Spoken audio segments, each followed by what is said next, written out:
got you under my skin. Hello and welcome to Lunch Therapy.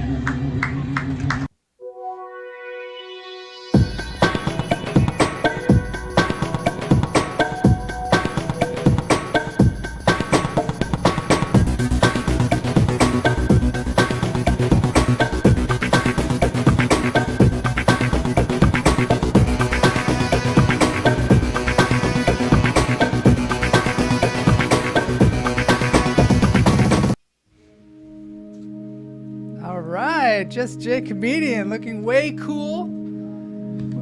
I thought you were on a plane coming out here to Los Angeles, Jay. Maybe you're coming here from the plane. I don't know, but it sounds cool.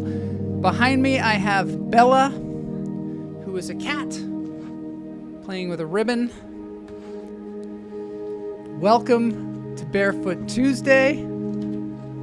Things are pretty chill around here today. We had a wild card weekend in the football scene. All the good teams lost except for Kansas City. So I guess we're rooting for Kansas City Chiefs now. Go Chiefs. I guess we're in there's a lot of people rooting for them this year. So we might as well jump on the bandwagon. Richard Gaddis is here. Went to see Richard. There was a little clip there from the experience that we had at Saint and Sinner with Richard Gaddis singing so beautifully. Hopefully on the show we'll play some clips from that. I don't have them ready for this show, but next show perhaps. And let's get to the ocean, little waves.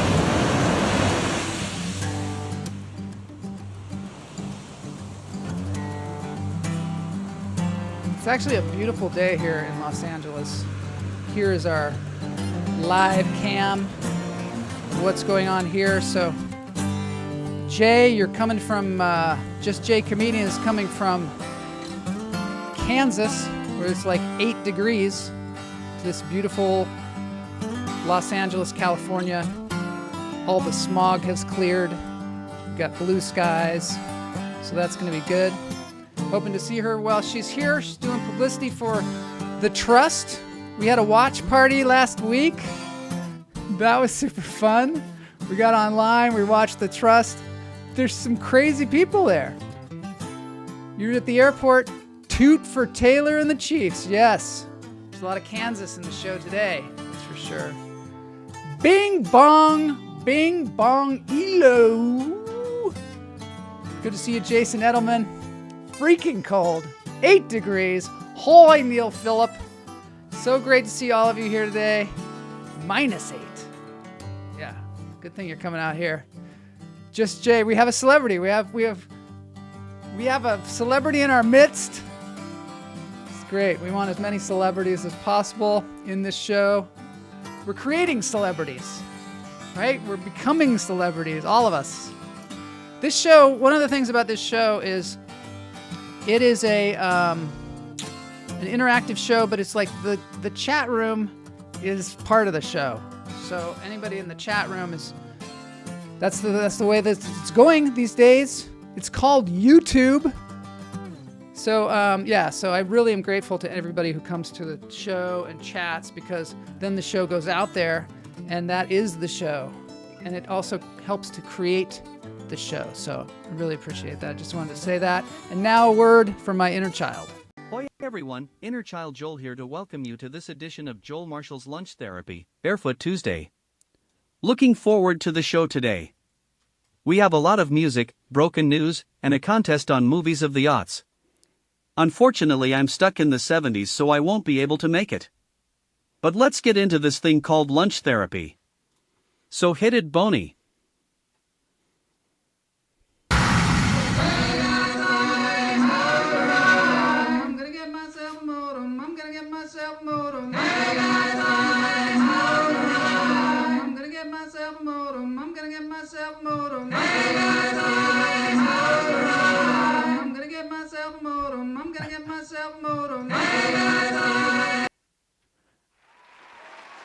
Okay, so Jason said that's an AI. Let's listen to Healing Vibrations for a second here. Solfeggio. want to address the AI situation. A collection of 6 specific tones, believed by some to have both spiritual and healing properties. If they sound unfamiliar, it's probably because they are. These unusual frequencies are not based on the traditional Western music scale. They're derived from the ancient Gregorian chants and are often used in alternative medicine practices, particularly in the field of sound healing. Love that. The solfeggio scale consists of the following frequencies: 396 Hertz, liberating guilt and fear; 417 Hertz, removing negative energy and facilitating change; Let's breathe while we're here. In through the nose, out through the 528 toes. Hertz, transformation and miracles, often referred to as the love frequency; Love frequency. 639 Hertz, connection and relationships; 741 Hertz, expression and solutions; This is like science. and lastly, 852 Hertz, returning to spiritual order. In this sound bath, focus on the specific attributes of each of these frequencies, using them to initiate positive thought and internal change. Return to this practice as often as you like, and for longer listening, find 8 hours of this sound bath on my black 8 screen healing hours. This vibrations guy's like an channel. athlete. I leave you now to Really explore impressed these by him. vibrations on your own. Be well, Vibe Tribe, and may the frequencies be your guide.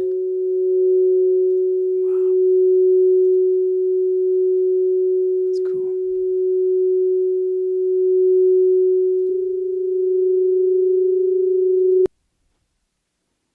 Okay, so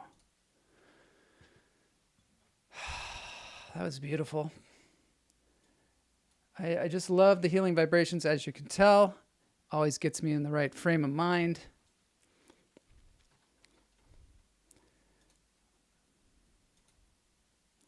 Nothing like a good healing vibration to get us going today. Yeah, I want to see what's on your head today. Well, I'll tell you what's on my head today. On my head is some fall vegetation. I don't know why, but I thought it looked cool. I'm growing all kinds of plants out of my head. Just Jay Comedian says she's a celebrity because of me. Not because of me, because of you, Jay. You did this. You made this happen. You are the Mama Jay that made this happen. So that's cool. I was just a part of it. Glad to be a part of it. And, we're all a part of everything, right? That's what they tell us. Jason Edelman says that's an AI. I think the intelligence part is a little bit maybe not there, but definitely created by an AI. Yes, getting the fall vibe here today, the festive fall vibe. So last Friday, we had Tuesday Thomas on the show, which if you haven't seen that, check it out. But we had this guy, Matt Kessel, on. Matt Kessel. And he was playing, this was him right here.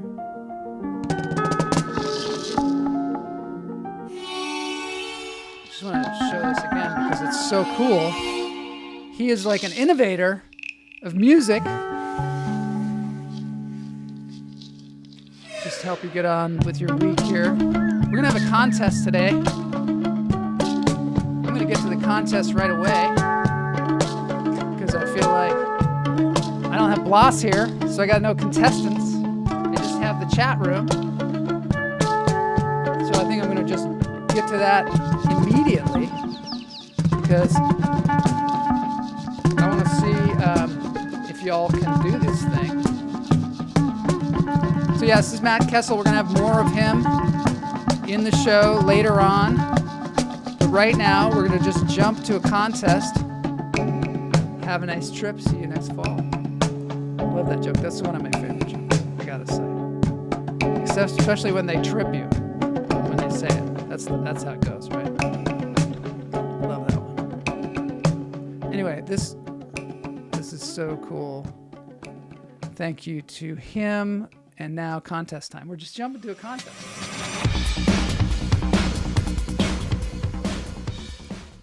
It's the pop quiz. And let's get this thing going. Brought to you by Joe Fury's Crepe Erase. Claster fan is here. Right on time. All right, so this is going to be a pop quiz. Brought to you by Joe Fury's Crepe Erase. And we're going to start with just a few warm-up questions. That didn't work at all. Which is faster, a lion or a zebra? That is a zebra. That's how you know how this works. Boney, I got to really work on this stuff with Boney because he really kind of messes up sometimes. But, you know, we love him anyway. He's a beautiful human being? Human being? I don't know. Is that a human being? Yeah. I mean, he was a human being at one time, so I guess that makes him a human being. Then let's see what else. Get some music going on here. That's too mysterious. Boney, could you give us something like a little more upbeat for the contest? Boney. Here you go. All right, zebra. Thank you, Claster fan. That was the warm-up. Which is faster, a lion or a zebra? A zebra is faster because it has to be.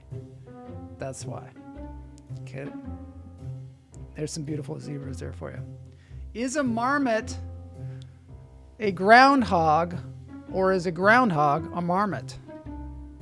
For those of you that don't know what a marmot is, that's going to make it really hard to answer this question. Is a marmot a groundhog, or is a groundhog a marmot? Let's see if I can get some marmots on the old YouTube here.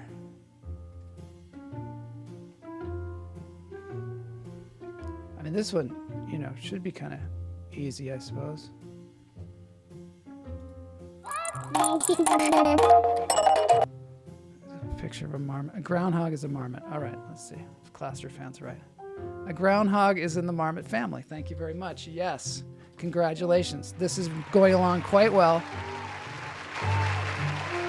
Maybe I can get my AI human being Harold on the screen. Let's see. Harold, there he is. This is my buddy Harold. He's also an AI. I can ask him questions as well. Next question, pop quiz. Movies of the aughts. So the aughts are like the 2000s before we got to 2020. For those of you that don't know what the aughts are, that's what they are. So it's the span of time from 2000 to 2009. Yeah. So first question is about Memento, the movie Memento. And I'm not talking about the Mentos, Memento. Hoy, Harold. Yeah, Harold is over here. I'll say hi to him. Let's see what he has to say. Hi, Harold.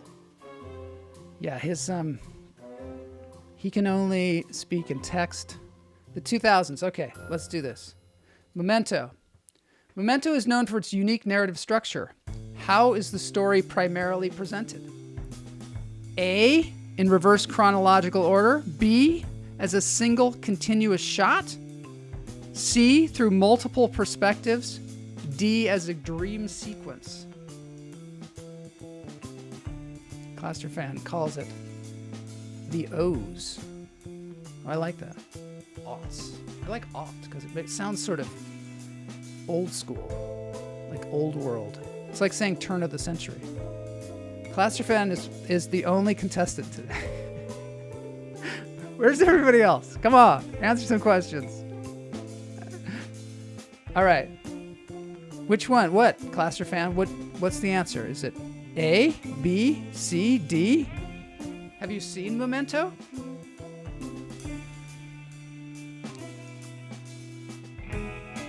Well, okay, the answer is A, in reverse chronological order. I'm going to do one more. And then I'm just going to go back to the show because clearly it's not much of a contest test without Blas here. Children of Men. Okay, there we go. There's some A's. Claster fan, Richard Gaddis, equal and sequel. You got it. Yay! Everybody gets it. Classic.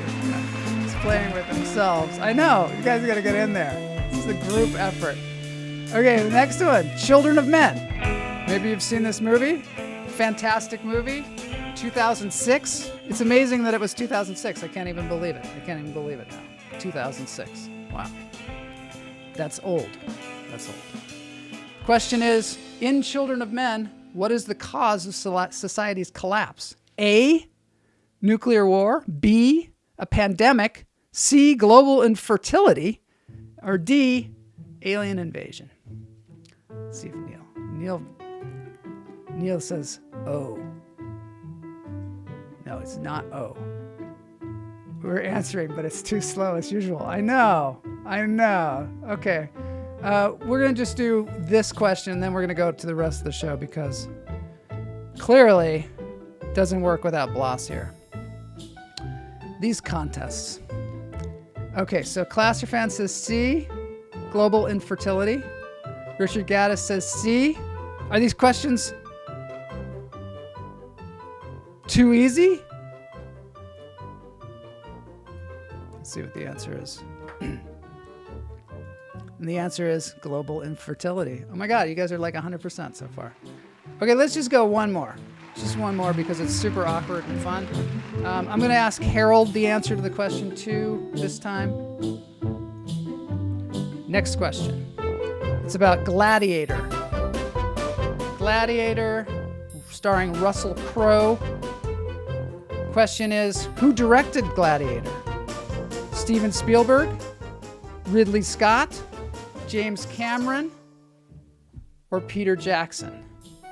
So far, every Hummingbird has gotten the answer right every single time. I realize that the answers that are on the board are not for this question, so I'm waiting for the next question. Let's see. What is that, 15 seconds or something like that? I should have a joke ready for you.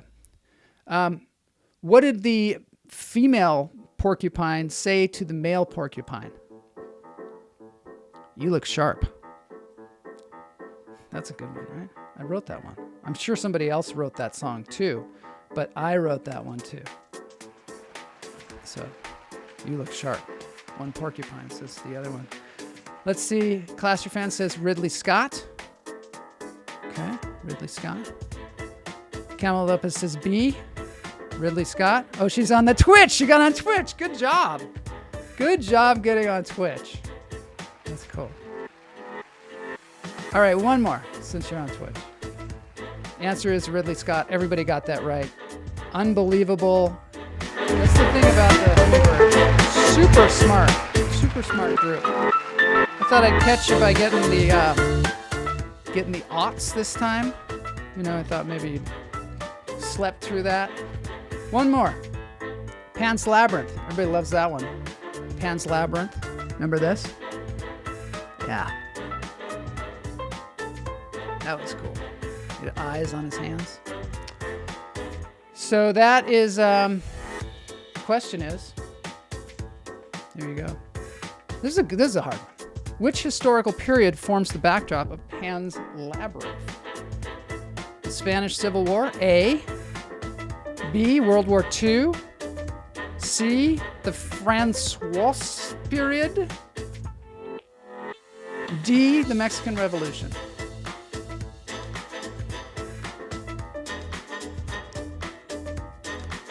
Camel Lopez says Spanish Civil War. Interesting. This one's harder, right? Jason says an object is considered sharp when it has a thin edge or point. Thank you for illustrating that joke. Appreciate that. We need something. Because Harold is not that good at banter. He doesn't really banter with me very much. He just kind of stands there. He looks sort of like a still image, but he actually moves. So Gaddis says Spanish Civil War. Classifan says Spanish Civil War. Does everybody know? I guess y'all were paying attention when you went to see that movie. Spanish Civil War. Boy, can't stump any of you folks. All right, one more. Just because I'm addicted to this music. 2004, one of my favorite movies, Eternal Sunshine of the Spotless Mind. If you know me, you know that's one of my favorite movies. In fact, let's just have some applause for that movie. One of the greatest movies ever made, I think. So, what is the name of the company that offers to erase memories in Eternal Sunshine of the Spotless Mind? A. Recall Technologies. B. Memory Away. C. Lacuna Inc. Or D. Forget Me Not. So they have this thing that they hook up to your brain, look like a big colander, and it erases the painful memories. You would like that, wouldn't you, Harold? You would enjoy that, right? You probably have that feature already. That's the thing about being an AI is there's a lot of add-ins, plugins. When we did our watch party the other night, that was one of the nightmares. Was it required a Google plugin, an add-in. That is a no-go for a lot of people. So, but we managed to get in there. C, Lacuna Inc. B, Memory Away. Oh, good. We got some variation this time. D, Forget Me Not. Okay, so everybody's different. Kamala says C. Richard Gaddis says B. Cluster Fan says D. Richard Gaddis. Rich says, this is also one of my favorite movies. Yes, I love it. I recommended this movie to Gemmell.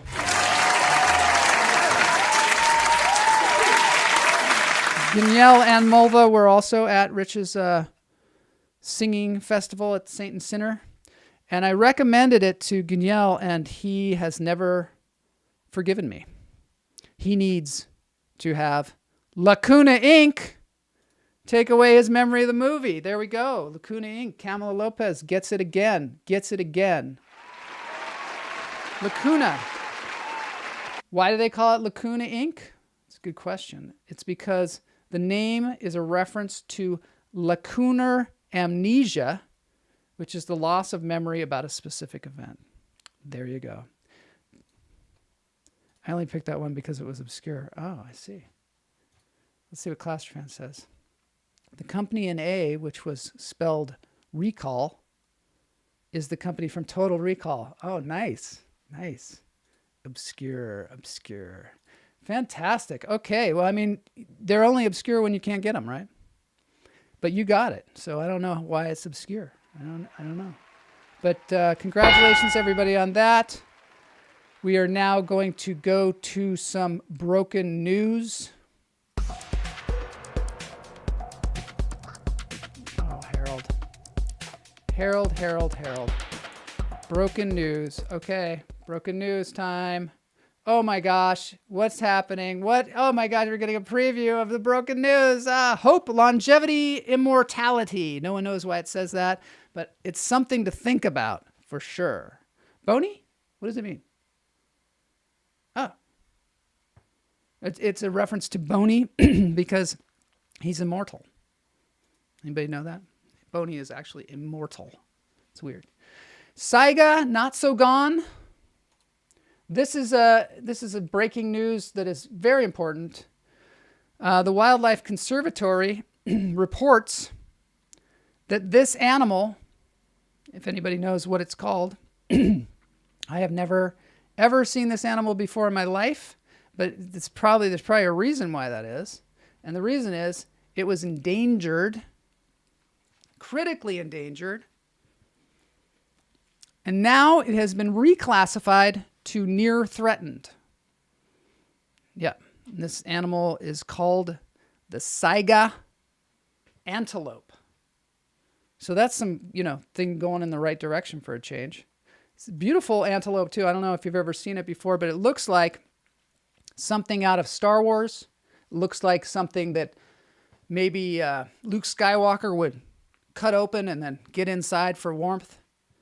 But no, thank God he didn't do that, because now we've got them back. They're on the rebound. Let's see what... Congratulations to Kamala, for winning. Matt says, I want a quiz all based on movies Kamala's in. We could definitely do that. We should do that. Jason, the preview is good enough. Preview. Here's a good one. What David O. Russell film starred Mark Wahlberg and Camila Lopez in the 2000s? A, Three Kings. B, Joy. C, I Heart Huckabees. D, American Hustle. Let's see who can. And Camila, you can't vote on that one. Can't vote on that one. Let's do this. Anybody have the answer? Let's see what the answers are. That might be a very obscure quiz. Anybody? David O. Russell film starred Mark Wahlberg, Camila Lopez. Well, Claster fan can't vote because he came up with it. Three Kings, Joy, I Heart Huckabees, or American Hustle. We're going to leave that one hanging. Anybody can say it? There we go. D, American Hustle. That is... Oh, that wasn't... Here we go. No, that's not right. It's not right. Yay. No, it's not D. Try again. But it was a good guess. It's a very good guess. But, I think American Hustle, Mark Wahlberg got cut out of the David O. Russell cult and wasn't in American Hustle, from what I remember. I think he was replaced at that point by another actor. Maybe somebody can tell me who that is. Anyway, so back to these incredible animals. Let's see if anybody guessed it right. Answer is C, I Heart Huckabees. That's right. Check out that movie. It is a really weird, fun one. Gaddis thought it was Joy. But no, it was I Heart Huckabees, which was the most unusual film, I think, to come out of the old David O. Russell noggin. The canon of the O. Russell. Back to this incredible saiga antelope. It's just an amazing... It's hard to believe this is a real thing. I don't even know how it breathes. It has like a weird trunk thing. We're going to have to do a whole animal therapy on this animal, but I don't know. Look at that. Beautiful, beautiful animal. What else can I tell you about it? I can tell you that it has a distinctive noise. It's known for their peculiar, oversized, flexible, and inflatable nose structure. This distinctive feature helps filter out dust kicked up by the herd and warms the air in the winter, making it easier to breathe in cold temperatures. Rapid population declines and recoveries. The saiga has experienced some of the most dramatic population fluctuations for any wild mammal species, and their numbers can plummet due to disease or environmental factors, and they have shown remarkable abilities to recover rapidly under the right conservation measures. So that's kind of cool. I like that. We like the saiga. Let's see what else. C, it is C because Camila has good taste in rolls. The schnoz antelope. The antelope it's cute, right? It is cute. I mean, if I was going to have an antelope, I'd want the saiga for sure. But not that I should have one, because I shouldn't own animals except Charlie and Peanut and Machito. Okay, big ass planet should not exist. This planet was found recently by Penn State researchers. They discovered this unusually massive planet named LHS 315-4b. It's such a catchy name. Orbiting an ultra cool dwarf star, and that doesn't mean that it's, been in I Heart Huckabees or anything like that. It just means it's not as hot. The dwarf star's name is LHS 3154, of course, which is a very catchy name as well. And this planet is over 13 times the mass of the Earth, and it challenges existing theories of planet and star formation due to its significant mass relative to its host star. So that's why it's impossible.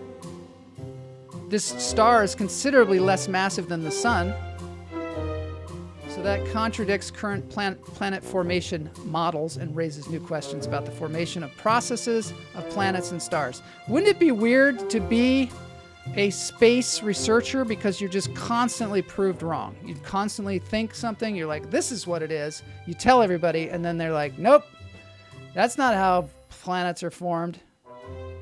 Jason Edelman says, size to scale, but not orbital distance. You don't say. So the thing about Jason is he is a scientist. He knows about these things. Where me, I'm just a lowly reporter reporting for Broken News. There's the massive planet orbiting the ultra-cool dwarf star. That's an artist's rendition, of course.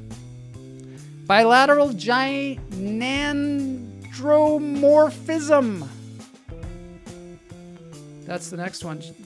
Bilateral gynandromorphism. Anybody know what that is? Jason? Anybody? No one knows. I do.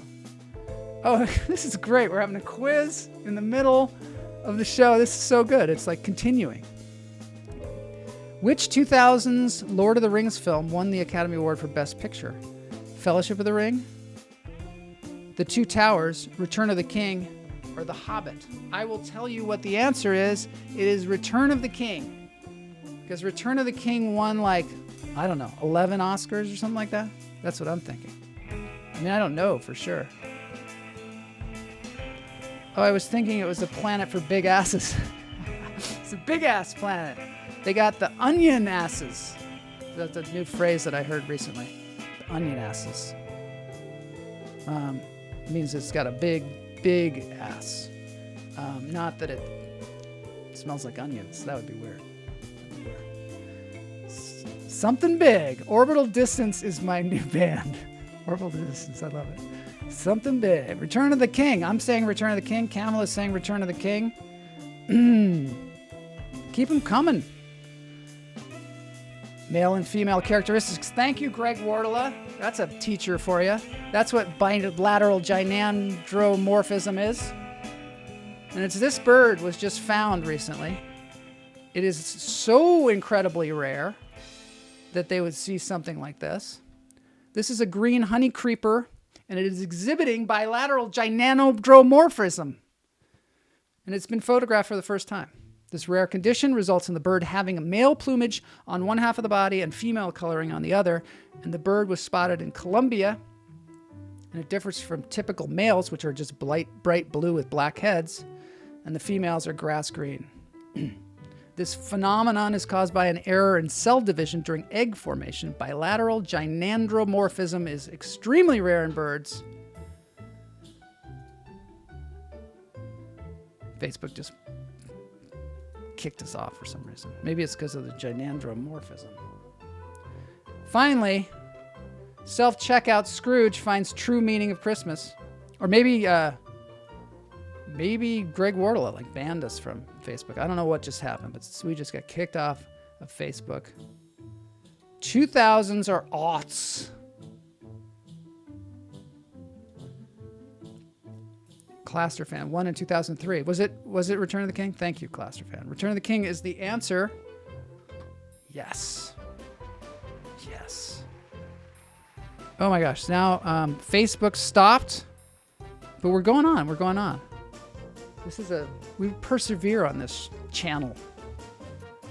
Scrooge finds the true meaning of Christmas. This is kind of a Christmassy kind of thing, since Christmas is over. And those of you that are missing it, I'll tell you the story of Andrew Delgado from New Jersey. He jokingly, just a funny gag, he said, I'm going to have a party at the Walmart self-checkout. 21,000 people showed interest. Just seems so weird. He transformed the idea into a toy drive. The Elks Lodge in Lacey Township became the drop-off site, and the event garnered huge support with over 7,000 participants and an abundance of donations, including presents, food, and pet food. Delgado estimated the gifts would benefit over 1,000 families in the Lacey area. I don't know where Lacey is. The event concluded with donations delivered to Popcorn Park Zoo and the Lacey Food Bank. The local Walmart manager also contributed significantly, demonstrating community spirit and successful collaboration. And now, if they would only promote women at the same rate that they promote men, Walmart would be clean. Their hands would be clean. So, okay, I'm going to have to end the show because we're at the half-hour mark. There's so much more to do. I appreciate everybody playing the game. Claster fan, you really kicked some ass today on the show. You really kind of brought it up to another level, and I really appreciate that. One more question. Which film won the 2006 Oscar for Best Animated Feature? Happy Feet, Cars, Surf's Up, or Over the Hedge? I like it when you ask the questions because then I can try and guess them as well. So maybe that's a new thing.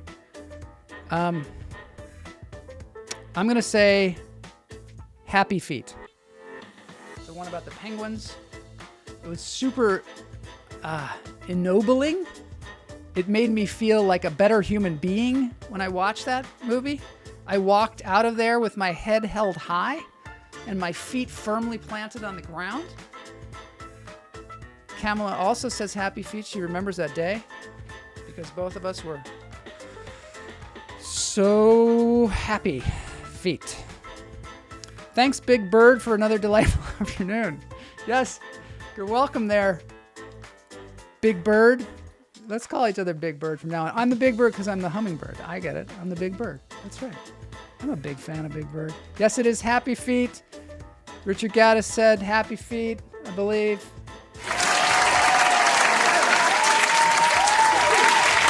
All right, I got a great dance break for us. The dance break is going to be Matt Kessel, who I showed earlier, playing one of our favorite songs on the guitar. It is a classic from the 80s, not from the aughts. It is one where I think that you will enjoy, and it's something that perhaps they played in the movie Happy Feet. I don't know. That would be weird, wouldn't it? Here we go.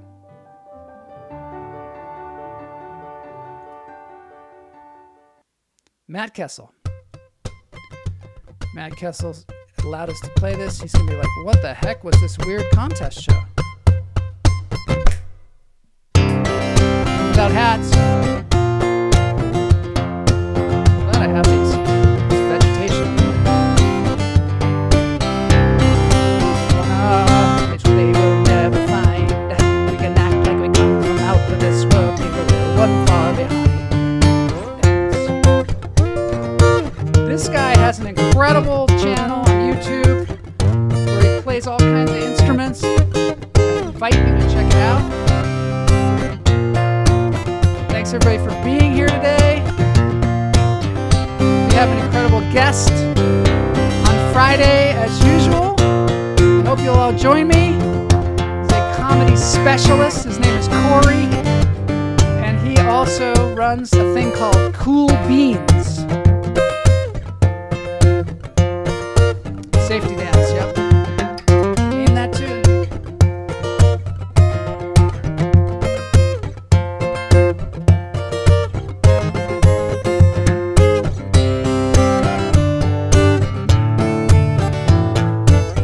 On Friday, I'm going to have another remarkable dance break as well. I love everything about this guy. His boots, his guitar playing, dancing. All right, this has been Lunch Therapy. See you on Friday. There it is.